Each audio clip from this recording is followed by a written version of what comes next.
dan itu tidak sedikit. Nah, itu yang saya maksud pubertas yang semakin awal. Semakin berat untuk anaknya, untuk orang tuanya saya yakin juga itu sangat berat karena pendidikan yang mestinya belum sampai ke situ sudah harus dipahamkan dengan usia anak yang belum cukup juga sebenarnya. Dulu seusia kita masih kecil ya, godaan kita anak-anak usia anak-anak 90-an apa sih? Kalau saya, godaan saya dulu paling nonton ludruk, nonton ketoprak di lapangan kecamatan. Gitu ya. Itu kalau pulang ketahuan apa itu gebloki itu ya, dipukul. Godaannya cuma itu dulu ya. Kalau saya nonton barongan, Gus. Nah, kalau sekarang anak-anak kita godaannya itu 24 jam masuk kepada ruang-ruang privat kita, ruang privat mereka. Untuk kasus angka dispensasi nikah di Kabupaten Tuban tahun lalu itu kan mencapai 463 kasus. Itu jadi semacam simbol bahwa kedekatan dengan sumber informasi itu ekuivalen dengan peningkatan literasi masyarakat. Terjadinya itu loh Gus, mereka itu kalau di daerah membuat mereka saling tertarik mungkin selain di sekolah itu di event-event apa kira-kira ya? Dari sekian yang saya temui itu hampir kalau bisa kita simpulkan itu karena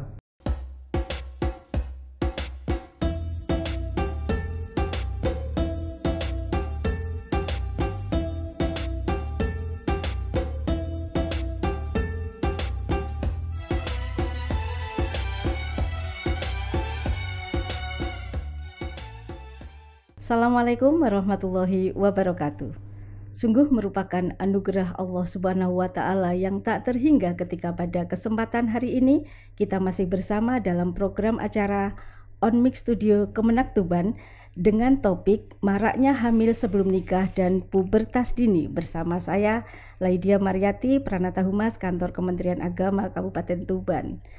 Sebagaimana yang dipaparkan oleh BKKBN, dalam setahun Indonesia mengalami pertumbuhan penduduk sebesar 1,59% atau sekitar 4 juta jiwa.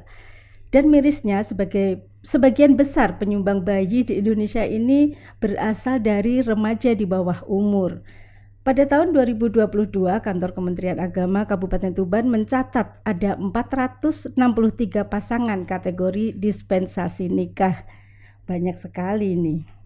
Jumlah yang cukup tinggi dibanding tahun sebelumnya. Pada tahun 2021 hanya sekitar 184. Lantas apa yang menjadi pemicunya?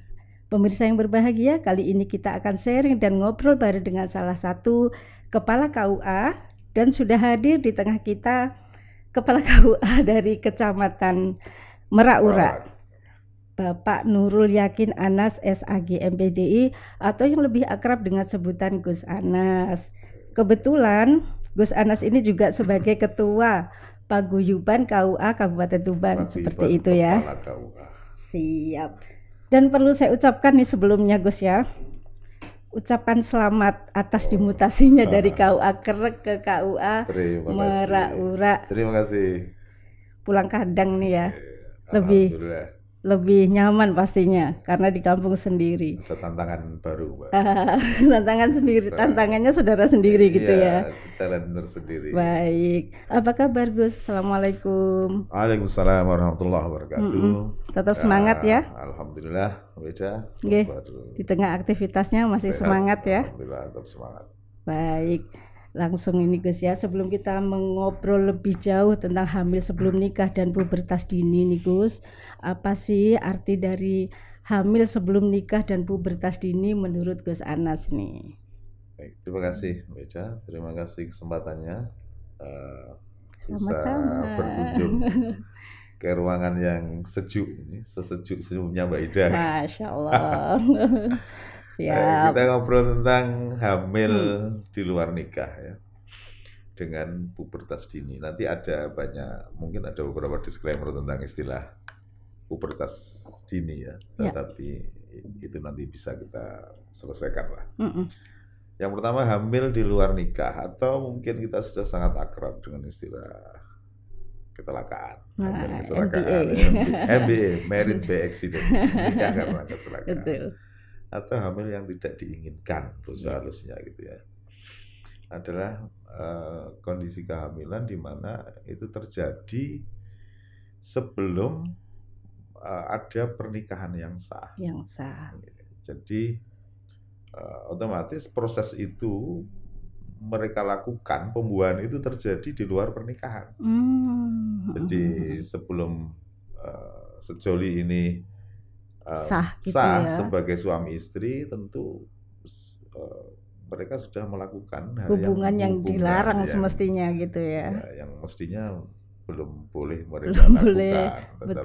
Betul. Itu sudah mereka lakukan. Akhirnya ketika waktu akad nikah, hari menikahnya, di badannya sudah ada sesuatu, something. Sayun fi batniha, ada sesuatu di perutnya Catin Putri. Itu yang dikenal dengan hamil sebelum nikah, atau yang mungkin akan kita bicarakan sore ini. Hamil sebelum nikah. Kemudian soal pubertas dini, kenapa saya tertarik? Belakangan ada fenomena yang menarik. Ini kita alami semuanya ya, terutama apa nih Gugus? Terutama kita orang tua yang punya anak-anak di usia pubertas, anak-anak menjelang kalau menjelang akil balik. Kalau kita bandingkan dulu, saya pernah ngajar di SDMI, Mbak, sekitar tahun 98. Di tahun 98 itu saya pernah ngajar MI kelas 5. Iya. Saya waktu itu baru pulang dari pondok, baru pulang kuliah, kemudian ngajar di sebuah MI, terasa ya. Saya betul-betul terheran-heran waktu itu, murid saya kelas 5 itu sudah ada yang mens, sudah ada yang haid. Itu tahun 98. Ya. Kemudian semakin kesini ternyata kondisi itu semakin maju. Iya, semakin maju ya. Mungkin kita tidak kaget ada di kelas 4 sekarang yang sudah kelas 3 bahkan ada, Gus. Ya. Dan saya bukan ahli soal medis biologis tetapi kalau ditinjau dari sisi akil balik, kalau itu kita sepakat sebagai pubertas, berarti ada umur yang maju dong. Yang mestinya belum, dia sudah gitu ya. Jadi ketika perempuan usia tertentu, dia sudah mengeluarkan darah haid, atau laki-laki sudah mengeluarkan ihtilam, mimpi basah, atau sudah mengeluarkan sperma, artinya alat-alat reproduksinya mulai berfungsi, maka dia sudah terkena beban dewasa secara agama. Sebelum waktunya ya. Iya, nah itu yang saya tertarik itu. Maka ada taruhlah fenomena ya, ketika kita kasihan, misalnya anak dia sudah balik, sudah berkewajiban sholat subuh, misalnya. Tapi kemudian waktu pagi dia masih belum merasa dia ini sebenarnya sudah dewasa secara kewajiban, secara taklifis dia sudah dapat. Karena mungkin kematangan jiwanya belum sejajar dengan yang dialaminya saat ini gitu ya. Maka mengerjakan kewajiban-kewajiban agama itu masih belum cun. Jadi ketika dia masuk akil balik langsung dia itu. Jadi ada fenomena begitu. Jadi kita jangan kemudian agak lebih wise gitu loh, saya minta. Jangan terlalu cepat memvonis, anak sekarang itu susah diajar, tidak seperti zaman kita kecil dulu. Lihat fenomena ini. Karena satu sisi dia belum siap dengan keadaan yang memaksa itu ya. Saya mau mulai dari situ, apa hubungannya dengan hamil di luar nikah? Artinya bahwa pemahaman adik-adik kita, anak-anak kita itu terhadap seks, akibat, konsekuensi, dan seterusnya itu juga tidak setara dengan kematangan jiwa mereka atau status mereka yang sudah akil balik, atau status secara biologisnya ini loh, organ-organ reproduksinya mereka sudah fungsi. Jadi kalau mereka melakukan sesuatu dalam tanda kutip melakukan sesuatu, menduplikasi apa yang dia lihat di TikTok atau apa yang mereka lihat di YouTube, mereka lihat di video-video potongan yang dikirimkan secara underground oleh teman-temannya misalnya. Saya ingin mengatakan taruhlah video porno, maka mereka tidak punya wawasan, literasi mereka, punya pengetahuan yang cukup. Ini akan berakibat begini, dan itu tidak sedikit. Nah, itu yang saya maksud pubertas yang semakin awal. semakin berat untuk anaknya, Iya. untuk orang tuanya saya yakin juga itu sangat berat karena pendidikan yang mestinya belum sampai ke situ sudah harus dipahamkan betul. dengan usia anak yang belum cukup juga sebenarnya. Jadi Seperti tidak itu. imbangan antara kematangan jiwa dan kematangan fisiknya. Iya. Kematangan ini apa, organ reproduksinya itu. Terus ini Gus, siapa ini yang menjadi korban hamil sebelum nikah dan pubertas dini nih? Tentu yang paling pertama nanti si anak yang akan dilahirkan itu. Gitu ya. Saya kira itu yang sangat rentan. Rentan oleh apa? Rentan oleh banyak hal. Satu, dia lahir dari ibu yang secara fisik tidak siap. Belum siap. Dia sendiri, bayi sendiri itu juga belum siapnya ada dua ini Gus ya, belum siap betul. secara fisik dan belum siap secara psikologis. Nah, itu dari sisi ini aja ya, dari sisi anaknya sendiri. Atau dari sisi analisa sosial kita. Belum dia beban moral. Jadi ibunya moralnya nggak hanya ke dirinya sendiri sebenarnya, ke keluarganya juga ya. Jadi itu fenomena yang kita harus bijak melihat itu dari beberapa sisi. Dari beberapa sisi. Ini jangan kemudian disalahpahami. Kita lebih permisif. Bukan dalam arti kita lebih permisif, bukan. Sama sekali itu harga mati. Namanya zina, namanya seks pranikah itu sepenuhnya forbidden, sepenuhnya terlarang, sepenuhnya haram ya. Tetapi pola pendekatan kita kan mestinya dari waktu ke waktu, dari zaman ke zaman harus berbeda. Dulu seusia kita masih kecil ya, godaan kita anak-anak 90-an apa sih? Kalau saya ya, Mbak. Kalau saya godaan saya dulu paling nonton ludruk, nonton ketoprak di lapangan kecamatan. Gitu ya. Itu kalau pulang ketahuan apa itu gebloki itu ya, dipukul. Godaannya cuma itu dulu. Ya. Kalau saya nonton barongan Gus. Nah kalau sekarang anak kita,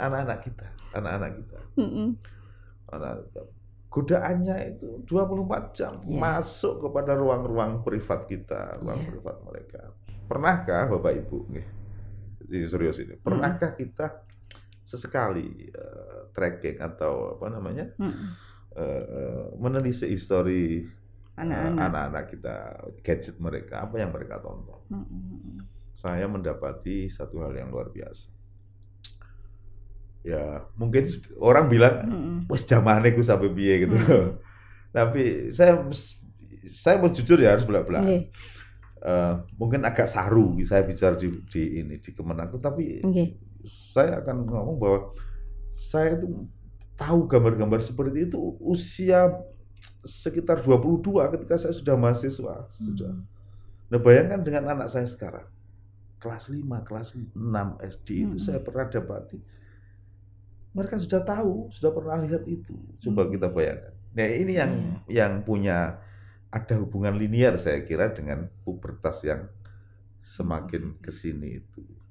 Jadi mungkin tanpa sengaja sebagai orang tua itu mungkin nih Gus ya, ini mungkin di kalangan sekarang mungkin diajak nonton film yang kelihatannya film itu biasa-biasa aja, tapi ternyata di dalamnya walaupun hanya adegan sewu dalam tanda kutip hanya cium, tapi anak ini sudah merekam kan, seperti itu ya contohnya. Oke Gus Anas, melangkah lagi pertanyaan berikutnya ini. Untuk kasus angka dispensasi nikah di Kabupaten Tuban tahun lalu itu kan mencapai 463 kasus. Dan yang paling banyak di Kecamatan Kerek ini kenapa saya ambil narasumber Gus Anas, karena Gus Anas ini lama di Kecamatan Kerek dan sekarang di Kecamatan Merak-Urak gitu ya. Dan untuk Merak-Urak sendiri ini berada di tengah-tengah di angka 25, dan yang paling sedikit itu di Kecamatan Tuban hanya 3 kasus, itu tahun 2022. Nah kira-kira bagaimana itu bisa terjadi dan faktor apa saja yang membuat itu terjadi? Baik, pertanyaan ini Mbak sekaligus bisa menjawabnya, walaupun mungkin secara secara garis besar saja ya, karena kalau kita mau jawaban yang sangat presisi tentu harus pakai metodologi riset penelitian macam-macam ya. Tapi kerek dengan merak-urak, misalnya kita lihat dari sisi wilayah geografis, jarak dari kota lebih jauh kerek. Kerek sekitar 15 kilo dari kota Tuban, kemudian merak-urak 10 kilo dari Tuban. Jadi semakin jauh, semakin ke pelosok, semakin besar kemungkinan gitu ya. Saya tidak ingin mengatakan secara hitam itu tapi begitu. Benar, ya, tetapi itu jadi semacam simbol bahwa kedekatan dengan sumber informasi itu ekivalen dengan peningkatan literasi masyarakat. Walaupun mungkin kalau sekarang bisa diperdebatkan ya, kalau sekarang kan semuanya tidak terbatas, sekarang kan borderless, digital ini luar biasa. Tetapi ini yang saya ingin lanjutkan tadi, pusat informasi dengan yang jauh dari informasi itu kan punya konsekuensinya, sehingga dengan bahasa yang lebih konkret, pernikahan dini usia dini atau di bawah usia yang diperbolehkan itu dalam kasus kerek misalnya itu banyak terjadi juga di daerah-daerah yang jauh dari perkotaan, dari kota kecamatan. Mohon maaf ya, ini bukan sebuah aib ya, ini fenomena dan PR kita dan semua. Dan harus kita tindak lanjuti karena kalau dibiarkan begini terus. Kalau saya nyebut misalnya kerek atau mohon maaf warga kerek, mohon maaf, bukan ini sebuah aib, tetapi ini fenomena kita semua, jadi harus kita bicarakan. Di kerek itu ada kantong-kantong, simbol-simbol penyuplai nikah usia dini yang tertinggi dan desanya berkisar itu aja. Dan semua daerah itu termasuk daerah pinggiran, jauh dari ibu kota kecamatan. Jadi kalau melihatnya satu sisi aja kayaknya ada hubungan itu. Walaupun ini saya membahasakannya itu simbol dari akses informasi. Akses informasi artinya akses pendidikan. Lingkungan. Iya, dan mayoritas memang pelaku atau mereka yang melakukan nikah usia dini itu memang dari kalangan not well educated. Orang-orang yang memang yang pendidikannya tidak cukup atau pendidikan yang dasar bahkan atau mungkin sekolah. Mereka punya pandangan kalau sudah walaupun mungkin secara umur belum, tapi kalau sudah runtang-runtung itu tadi ya Gus ya. Ini fenomena baru lagi. Nah kalau itu kaitannya dengan yang saya maksud dengan pubertas dini itu. Akhirnya ya wes dikawin aja daripada nyepeti foto gitu ya. Nanti akan lebih asik lagi kalau suatu ketika mungkin kalau hari ini kayaknya saya tidak mempersiapkan itu. Mungkin ada membedah khusus ini gitu ya. Oke Gus, ini kita ambil secara garis umum saja ya. Terus terjadinya itu loh Gus, mereka itu kalau di daerah maksudnya yang seperti di Kecamatan Kerek tadi itu membuat mereka saling tertarik mungkin selain di sekolah itu di event-event apa kira-kira ya? Kalau Gus Anas dulu kan suka lihat ludruk itu. Saya sering lihat, bukan cuma saya kira semua teman-teman kepala KUA hal-hal seperti ini sudah kalau bahasa merak-uraknya sudah segojangan. Segojagung. Artinya sudah menu sehari-hari. Mereka menelisik, mengobservasi, menginterview. Kamu berapa kali melakukan? Di mana gitu itu sudah teman-teman sudah sangat mahir. Sudah ahlinya gitu ya. Ngalang-ngaling intelijen gitu lah. Masya Allah. Ada ilmu khusus itu Gus ya. Nah, begini, dari sekian yang saya temui itu hampir kalau bisa kita simpulkan itu karena longgarnya kontrol keluarga. Pengawasan. Pasti. Siap. Karena hampir semua yang saya interview, bahkan saya pernah lebih dalam mengobservasi, itu selalu saja mungkin kenapa bisa terjadi seperti ini. Misalnya orang tuanya bercerai, atau ayahnya bekerja di luar negeri di TKI, ibunya kerja di Surabaya, atau dia tidak ikut ayah ibunya, ikut neneknya dan seterusnya. Jadi selalu berawal dari kurangnya pengawasan. Betul, kurangnya pengawasan, dan itu hampir sebagai akibat dari kondisi keluarga yang tidak kondusif. Iya. Sudah mulai mengerucut ini ya. Jadi dari keluarga yang tidak kondusif atau keluarga yang sakinah, tidak jauh dari itu, selalu melahirkan generasi yang seperti itu. Jadi generasi fenomena hamil sebelum nikah itu biasanya memang begitu. Ada sebenarnya mitos, tapi saya tidak ingin memperlebar itu ya, sekedar mitos saja. Mungkin para pemirsa, Bapak Ibu mungkin juga pernah dengar. Kalau dulu anak ini begini melakukan hamil di luar nikah, biasanya urut-urutannya dulu begitu ada. Tapi saya tidak ingin memperlebar itu karena itu debatable dan tidak produktif lah. Tapi kalau dirunut bahwa keluarganya tidak beres, tidak cukup sakinah, biasanya pengawasan terhadap anak-anak akhirnya terjadi seperti itu. Akhirnya persoalan teknis yang ditanyakan beda, di mana ketemunya, di mana, bagaimana transaksinya, bagaimana mereka melakukan itu gitu ya. Ya sekarang media sudah. Iya. Berarti kira-kira ini Gus, ini kan ada pertanyaan seperti ini, mengapa mereka melakukan itu? Berarti ya karena ya satu tuntutan zaman, dua karena tuntutan zaman yang mereka tidak bisa memfilter gitu ya, kurangnya pengawasan keluarga, dan mungkin ada tambahan Gus ini. Ya tentu adalah faktor keimanan. Yang mana itu faktor yang harus ini ya. Tentu faktor itu. Tapi itu yang basic lah, basically. Apapun keadaannya, kalau imannya kuat, insya Allah tidak. Tetapi untuk melahirkan atau membuat kondisi di mana generasi kita itu imannya siap menghadapi tantangan teknologi, tantangan zaman seperti ini, itu juga tidak pekerjaan mudah dalam tanda kutip. Tidak pekerjaan mudah, apalagi sekarang tantangannya seperti ini. Maka dari mana sekali lagi back to family, kembali ke keluarga, apapun, sesusah apapun problem ekonomi, sesusah apapun godaan untuk kita hindari, back to family, karena keluarga itu basically banyak, misalnya kasus anak pang, itu juga sangat sedikit lah mereka yang dari keluarga yang baik-baik saja. Rata-rata mereka juga dari keluarga yang memang broken gitu ya. Oke Gus, nanti lain kali kita akan sharing lagi tentang anak pang biar oke. Gus, sebelum diakhiri nih Gus, mungkin ada closing statement dari Gus Anas nih, pesan-pesannya. Saya cerita boleh ya? Boleh banget. Suatu ketika setelah menikahkan di sebuah desa, namanya tidak saya sebut ya, di sebuah desa di Kerek itu, kebetulan waktu itu hujan rintik-rintik sahdu ya.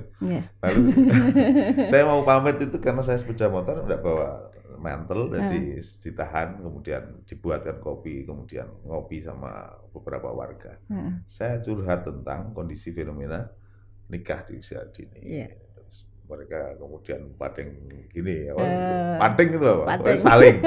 Saling nyeleduk gini, asik lah pokoknya. Terus gini, ada yang bilang gini, pripun Pak Naib, bagaimana wong sekarang itu anak-anak kalau sudah pacaran itu susah untuk dipisahkan, susah untuk dituturi, dinasihati. Nah, sampai nginep-nginep bareng ngoten niku. Terus saya bilang begini, Pak, kalau di desa saya itu ada tradisi obraan. Jadi kalau ada orang nginep, bukan muhrim atau di luar keluarga, ya, nginep itu kalau tanpa izin oleh RT itu diobrak oleh warga, kemudian diiring dibawa ke balai desa. Saya kira kalau kita tentang mriki nggih ngoten riyen-riyen, saya bilang begitu. Wong nggih Pak, tahun-tahun dulu juga begitu. Nah, kenapa sekarang orang ambruk kok mboten diobrak? Maka jawabannya, mereka saling tertawa karena jawabannya hampir serempak. Ya karena yang ngobrak itu yang sekarang sering melakukan sendiri. Nah cerita closing ini yang saya sampaikan ini memang ya, setelah kita analisa ngomong kesana kemari banyak, akhirnya kita harus kembali ke diri kita masing-masing. Harus bisa menjadi contoh gitu ya, tauladan ya Allah, betul-betul. Gimana mau ngobrak orang kita dulu diobrak. Baik Gus, ada tambahan mungkin untuk closing statement-nya? Well, di zaman yang serba sulit, ketika banyak godaan yang menghimpit, maka kembali ke keluarga kita adalah sesuatu yang manis dan itu hal produktif yang harus kita lakukan. Terima kasih Gus.